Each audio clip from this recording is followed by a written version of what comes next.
Yan, operahan natin si Piggy. Wala pong butas yung kanyang puwet.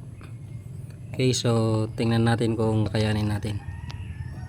Okay, so good morning and God bless everyone. So ayan na nga guys, so ito sila nung mga biik pa, nung mga sumususo pa. So ayan guys, yan sila. So grabe, napakalulusog po niyan.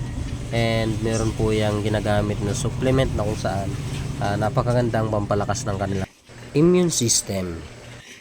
And guys, successful yung operation natin. Napalabas natin yung kanyang dumi.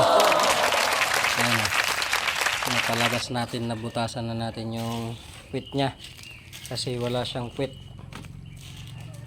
walang butas yung puwet niya. Okay, so yan, sa susunod i-update na lang namin kayo. Okay, thank you and God bless.